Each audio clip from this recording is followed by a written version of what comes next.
یعنی ان سے توسل کے مختلف طریقے اور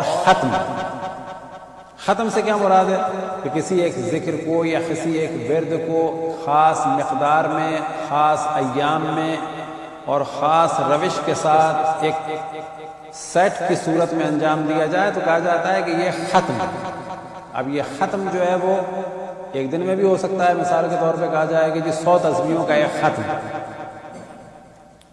اور عموماً یہ لفظ آیا ہے ہمارے یہاں کہاں سے؟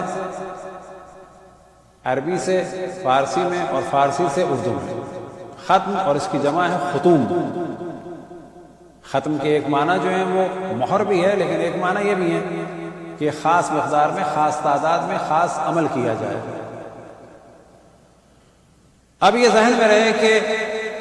بعض اعمال کے ساتھ آپ دیکھیں گے کہ یہ نقل ہوئے روایت ہے، اور بعض اعمال کے ساتھ لکھا ہوتا ہے کہ یہ مجرب ہے۔ مجرب یعنی ان کا تجربہ کیا گیا، اور بعض اعمال کے ساتھ لکھا ہوتا ہے کہ یہ روایتوں میں نقل ہوئے معصوم سے اور مجرب ہیں۔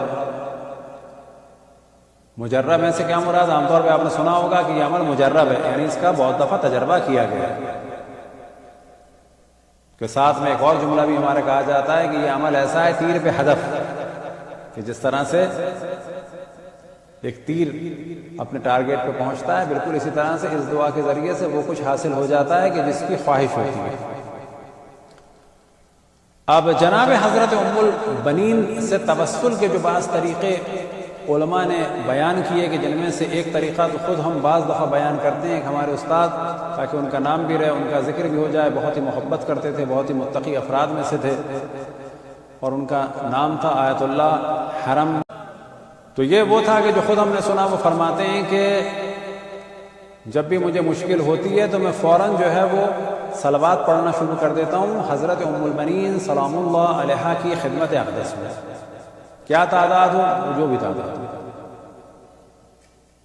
اب اگر کوئی تعداد معین کر لیں تو بھی کوئی حرج نہیں، یا آپ ذہن میں رکھ لیں کہ جی 100 تو میں پڑھوں گا، اس کے بعد پڑھتا ہی رہوں گا، مثلا جب تک مجھے آج موقع ملا پڑھتا رہوں گا، 1000 ہو جائے، 2000 ہو جائے۔ تو وہ فرماتے تھے کہ جیسی مجھے مشکل ہوتی تو میں فوراً اپنی شروع کر دیتا تھا۔ اور انہی سے ایک اور واقعہ بھی کئی دفعہ ہم بیان کر چکے ہیں کہ انہوں نے فرمایا کہ کسی نے خواب میں دیکھا امام زمان علیہ السلام کو، اور آپ کچھ محزون ہیں، غم کی سی کیفیت ہے، اور ارشاد فرما رہے ہیں انہی سے کہ جنہوں نے خواب میں دیکھا کہ لوگ غمکران آتے ہیں، اپنے لیے دعائیں مانگتے ہیں، میرے ظہور کے لیے دعائیں نہیں مانگتے، نہ کہ سب نہیں مانگتے، یعنی اکثریت آپ کو اپنی فکر ہے۔ تو اس سے اندازہ ہوتا ہے کہ وہ امام زمان علیہ السلام کو بھی جو سب سے زیادہ دعا پسند ہے وہ ان کے ظہور پر نور کی دعا ہے، اور بلا شک غیبت کے زمانے میں جو سب سے اہم عمل ہے وہ امام زمان علیہ السلام کے لیے کا انتظار ہے، اور سب سے اہم جو دعا ہے وہ ان کے ظہور کے لیے دعا ہے، خداوند تبارک و تعالیٰ ان کے ظہور میں تعجیل فرمائے برجہوں۔ جب انہوں نے واقعہ سنایا تو میں نے کچھ مسکرا کے اور ہنس کے ان سے کہا کہ اب ذرا یہ بھی بتائیے کہ خواب میں کس نے دیکھا، یہ آپ تھے کیا؟ اس کے بعد وہ خاموش ہو گئے، اور ہم نے بھی زیادہ اصرار نہیں کیا۔